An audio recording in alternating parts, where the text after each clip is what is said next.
Ugh, guys, I'm so bummed out and sad or whatever.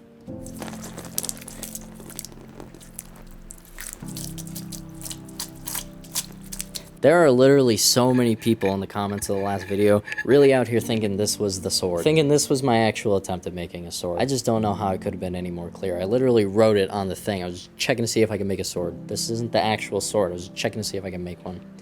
I swear, guys, sometimes it seems like you're trying to misunderstand me.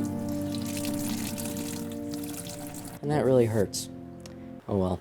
I'm about 14 years ado on this, so now that I know I can do it, without further ado, let's do this. It starts with one spring, I don't know why. Just kidding, I do know why. It's because truck springs are made of 5160 spring steel, which is an epic steel for making swords out of. All three of these should be spring steel, but I just so happen to use this middle section, which is what I cut my piece out of, as you can see. I cut, I think, 20 inches off of it, or at least just about. Then, experts said it would take about 15 days to flatten the curve. I literally did it in 3 heats. Looks like these lab coats forgot to factor in being built different. And then another trick from good old Man-at-Arms, or it might have been That Works.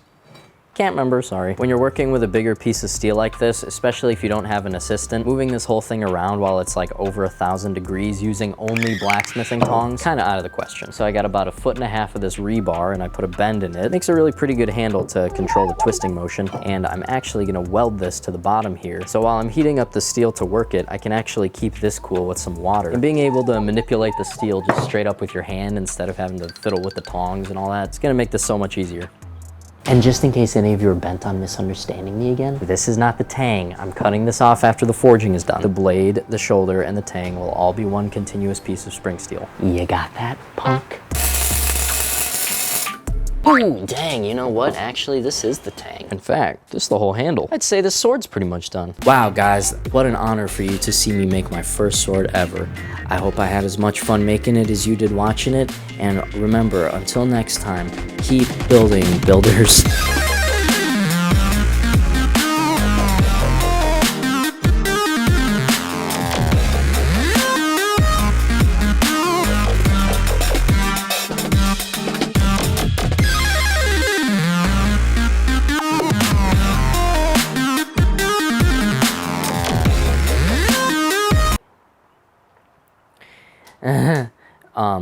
I got a lot of fruit to eat. I'll be right back.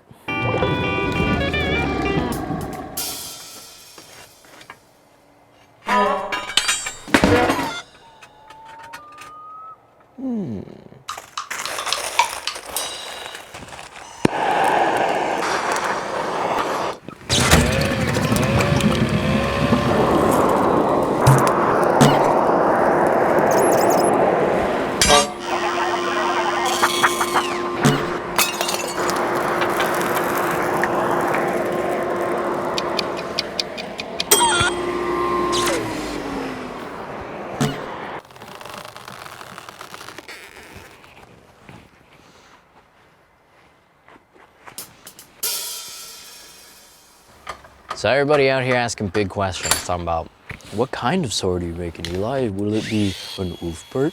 Will it be a Crusader sword? Oh wait, you said it's gonna be full size, it can be a Zweihander? I'll tell you right off the bat, no, not gonna be a Zweihander.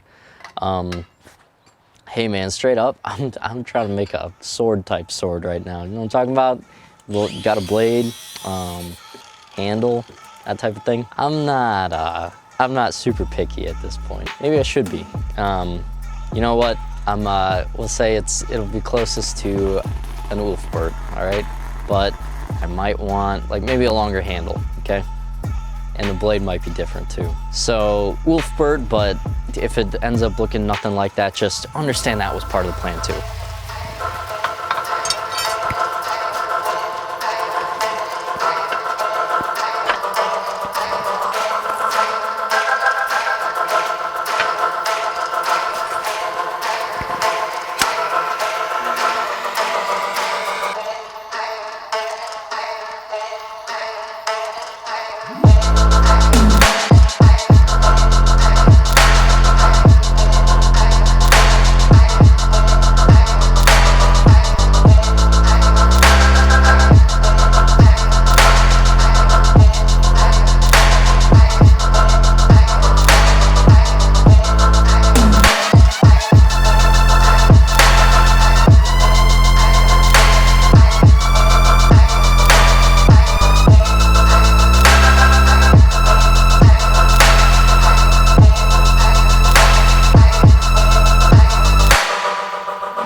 Day 2 of forging. Yesterday I learned the importance of using the horn of the anvil for the stretching. So today we're gonna try to get all that stretching done.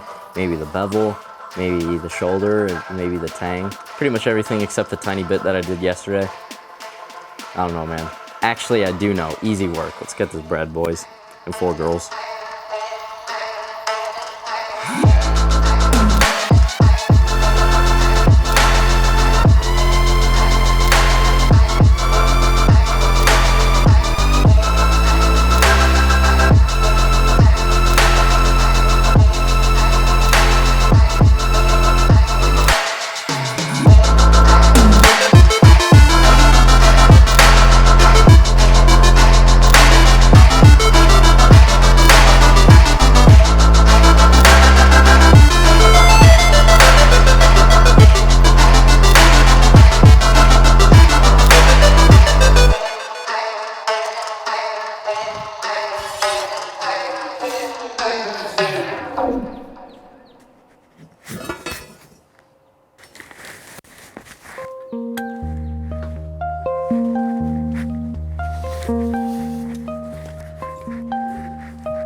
Wellas, here we are again. Man, I don't have to say it, but am I gonna? This thing's shaping up. I wasn't trying super hard for the wolf bird shape. In fact, to be honest, I wasn't really trying at all. It just kind of naturally happened. Shit, boy, hot. Zooey mama. Kind of gets you thinking, maybe there doesn't always have to be problems.